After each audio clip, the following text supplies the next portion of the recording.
Hey everyone, welcome to r/talesfromtechsupport, where we get to have a little chuckle at the technologically disadvantaged. I'm Uncle Reddit, and have I got a story for you.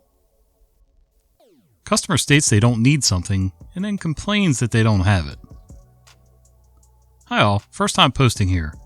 I work for a big 150,000 plus company and a team responsible for handling systems and infrastructure access. Basically, a new user submits their information, as well as managers, through HR, who then sends it to an automated system, let's call him Derek, that creates and deletes accounts.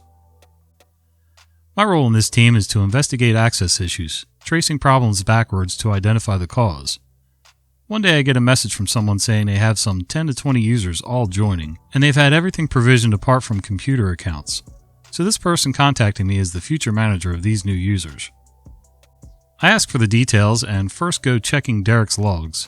Sure enough, it's done its job correctly as per everything it was told. I checked the middleman system between HR and Derek, and the same thing. Perfectly operational and passed all the necessary information on. I check HR's direct data and once again it's fine. Passed everything on to the middleman and Derek exactly as it should have. I then check the document, which is filled and signed off by the manager. This is the furthest back I can go, and there's nothing that precedes this in the whole process. I look at the fields. Does this user require a computer account? They answered no for every single one. All 10 to 20 forms they completed and signed. I had to explain that their choice to put the no is the cause of this, to which I'm asked to create the accounts manually, which I absolutely can't do because our company is very closely tied with the American Food and Drug Administration, FDA. I say they have to fill out a separate form because anything else won't go through Derek and would therefore be untraceable, a big no-no for a company so heavily audited. They complain to my manager who states the same thing. 2 days of angry emails and repeated statements. I checked Derek's logs to find the manager caved in and submitted 10 to 20 new forms to solve their problem, like we asked them to do in the first place. Yep, gotta follow directions, kids. Sometimes there's just no shortcut for going back and doing it right the second time.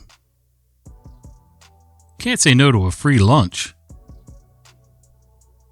So I've been working for the agency now for around 3 months. Some ad hoc work here and there, but JJ usually assigns me something that doesn't involve too much travel. One such example came via a call on Thursday afternoon. "Hey dude, how's it going?" says JJ. "Fine, all fine here, what's up?" "I got an urgent gig that needs quite a few guys to install some desktops over 2 days. Money's good." "When is it? Send me the details." "This weekend, Saturday and Sunday. I know I can count on you. By the way, you will need a hard hat plus steel cap shoes." I'm thinking, what have I let myself in for this time? Anyway, the details come through and it's a new shopping center to be opened not too far away. The next day I jump on the bus and pitch up. It starts off with health and safety training induction. I'm paired up with Buddy and we have to collect our trolley load of desktops to install. Every retailer gets a desktop for the shopping center's private network. The next day, much the same thing, but this time I'm in a new branch of my favorite eat-out joint. Everything installed in double time and we had the routine fine-tuned. The manager came in, tested it all, and is pleased. "So, can you guys help with something?" asked the manager. "Sure, if it's not going to take too long. We're about to go to lunch," I reply. "Can you help me by eating lunch here?" What do you mean?" "Well, it's a new branch, so we need to test how fast the food is served, and how much is consumed in 2 hours. You can order anything you like on the menu, including drinks, and it's all free." Most definitely we're eating here. As we sat and waited for our food to arrive, we noticed a long line forming outside. Looks like we got in just at the right moment. About 25 or 26 years ago, I was helping to convert a bunch of Checkers hamburger fast food restaurants. They're strictly takeout, so I don't know why I'm even calling it a restaurant. But anyway, into BK Expressways. Burger King tried a little experiment in downtown Baltimore where they were doing the same building setup as a Checkers hamburger place. And if you've never seen it, it's basically a little building. They come in and drop it on site. It's built with 2 drive-thrus, one on each side of the building. Pretty efficient setup. Burger King decided they were going to do the same thing. Well, at the end of each one of these builds, we, the crew, got to do the same thing. We could make our orders. They had to time their burger ovens and everything, and basically we got free hamburgers for like 3 days. It was a pretty sweet deal. Wireless modem.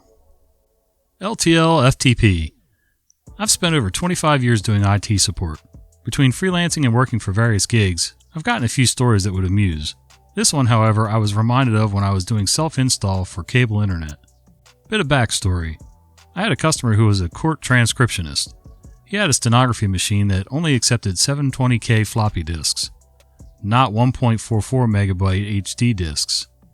720K. The software for it used a dongle key for security and only ran on DOS. Keeping him supported was something I can tell you guys at a later date. However, I had made things work for him on a modern laptop and even got him interested in home internet.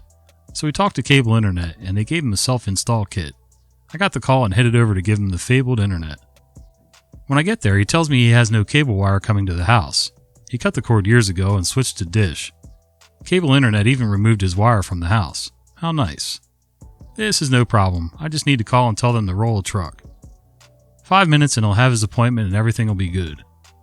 Cast, me, and CG, telephone tech support cable guy. CG, thank you for calling Cable Internet. My name is CG. How can I help you today? Me, hello, I'm the local tech support for customer name and I'm helping him install his cable internet. However, there is no cable running to the house. You're going to need to roll a truck to hook him up. CG, I'm sorry, I need you to identify your account for me. Can you answer a few questions? Me, sure, let me give you to the customer. After a bit of back and forth, I'm handed back the phone. CG, I'm sorry you're having problems, but the gateways are wireless now. You don't need a cable. Let's troubleshoot your device and get you online. Me, eyebrows raised right off my head. You are serving internet completely wirelessly? Alright, let's troubleshoot. CG, sir, is your gateway plugged in with lights? Me, yes, it is plugged in. The only wire in it is the power cord. I have the first power light and the second is blinking out of 4. CG, alright, let's see what we can find. I'm not finding your gateway on our system. Can you try unplugging it and plugging it back in? Me, of course. Unplugs, counts to 10 slowly, plug back in. Once again, power is steady on with the first light blinking. There's still only a power cable running to the gateway. I didn't know Cable Internet got rid of their wires and started serving customers wirelessly. I didn't see the infrastructure being put up. CG, we've had wireless for quite a while now. It seems your device can't log into our system and I can't see it on the network. Can you check the cable wire? Me, don't have one. You guys never ran one. Been trying to tell you that. CG, sir, that is impossible. Customer used to be a customer of ours. There is one there. Me, of course there is. When he dumped you guys for dish, he had your guys unhook him and he used the already run wires in the house for his dish TV. Nothing is attached to your pole. CG, I see. Alright, let me schedule a service call for you. Me, hold on. Let me hand him the phone so you guys can set up a date.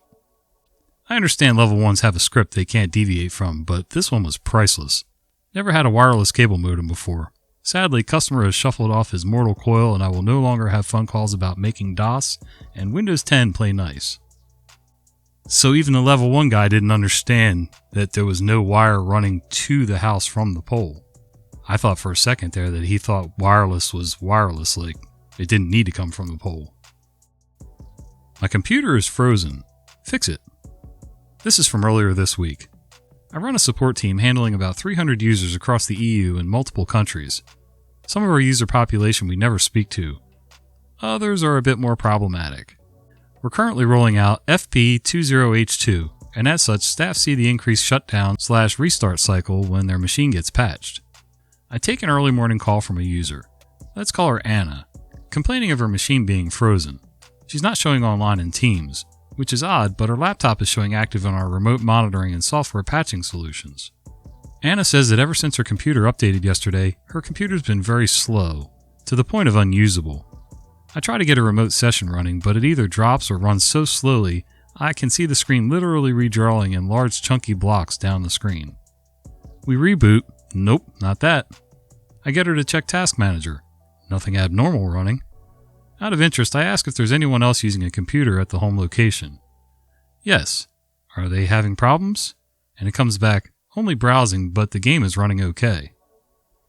So I get her to run an internet speed test. Download is 0.05 Mbps. Upload is 0.01 Mbps. With speeds rivaling an old analog dial-up line, I'm not surprised things are slow. I ask if she has an unlimited bandwidth service, and the answer is no. I ask how long the person I heard talking about gaming has had their new computer, and it comes back that they got a new Xbox this weekend. Puzzle completed. I suggest having words with her own internet service provider. I get a call later. The monthly data allowance had been used up and the ISP had throttled her connection down to almost nothing. A contract update had been done to go to a higher/unlimited data bundle, and Mr. Game Player had been given a talking to. Sometimes it's not the company computer. Edit. I just want to point out that I agree most games will run with low bandwidth. They're just reporting to the central server what's happening, usually achievements, etc. What eats your data, especially when you have a new console, is that the initial power on the state of the console necessitates an OS update, and then game downloads are tens of gigabytes. For instance, Fallen Order on Xbox is 43 gigabytes of download. Outriders is about 60. A couple of games on a metered connection with a low monthly data allowance, plus other normal working/life activity, work video meetings, some Netflix streaming, and you can eat your monthly allowance before the month is up. Even packages that say unlimited data can have reasonable use limits on the contract T&Cs that most people never read. Yeah, we had a problem with that years ago when I really didn't understand bandwidth and everything. Now we have an unlimited plan and gigabit service, and you don't get true gigabit service most of the time, but it's up there. It's over 800 for sure, so feeling a little more confident when my kids start using their stuff and I start using mine, so. User can't log in. Hey, I don't strictly work tech support, but I do last line support when the support team can't help the users any further. We're a small team of devs, only 4 with the 2 seniors and founders, then me and my colleague, the 2 juniors. So just now, someone on the support team asked me to help a user who can't log in because they typed their OTP wrong 5 times. At first, I think the only way to fix this is a database edit, as the 5-try limit was recently added. But I quickly logged into our admin panel to see if there's anything I could do about it. Nope, nada. I messaged the support person, tell her sorry, but there's nothing me or my colleague can do. We need to wait for the senior devs and founders to do a DB update. This would usually be a quick fix, but the kicker is that the senior devs and founders are in meetings the entire day. I double check with my colleague. There's nothing we can do, right? We need access to the production DB. He responds, nope, we don't have access yet, only to test. Then I just said, well, that user's effed. Yeah, if they're going to be in meetings and all that stuff, it sounds like they need to give you guys better access so that you can actually help people. The old high impedance air gap. Hey everybody, discovered this sub a short while back and I love it. I had an incident happen recently that I thought y'all might enjoy. I'm a service tech for an AV integrator, so my general day-to-day is going to be different places and resolving issues with installed audio-visual systems in commercial spaces. Stuff as basic as a single laptop connected to a projector on a conference room table, all the way up to full-scale multi-system deployments across multiple locations. Not long ago, I got a service ticket for what was presented as a control issue. The customer stated that the PCs in their training room were no longer routing to the mounted displays. To elaborate, the bulk of the systems that we install involve a touch panel control system, running custom programming that routes different sources to different destinations.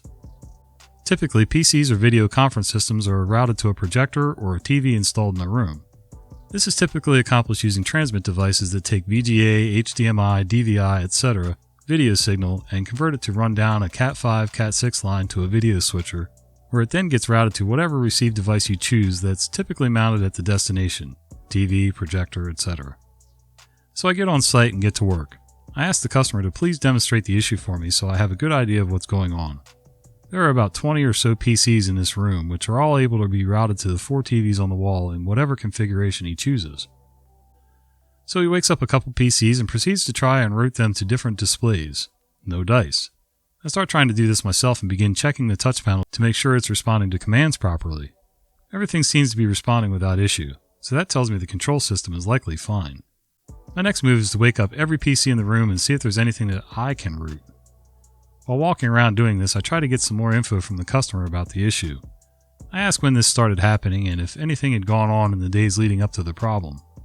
He says that their local tech team had been in the room recently to do some basic work on some of the PCs, but that's about it. He said that since the issue came up after they were done, he confronted them about what they did.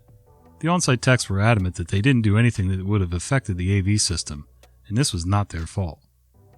By the time we had this discussion, I had already woke up all the PCs and tried routing them one by one with no luck. So with the information that he had just given me, I decided I needed to get under the tables and get a look at these PCs, as maybe a transmitter might need a reboot or something like that. I get to one of the PCs close to me and see the transmitter mounted under the table. Check the connections at the device, confirm they're solid, and power cycle it. No change. So then I start digging through what was a mess of cabling next to the PC to check the video output. And what do I see? Laying in the spaghetti mess is a disconnected VGA cable. I was a tad curious about that because the PC had DisplayPort connections already running out of it, but being that it also had a local monitor connected, things started to click. Just for jollies, I went ahead and connected the VGA cable to the PC and went over to the panel and routed it.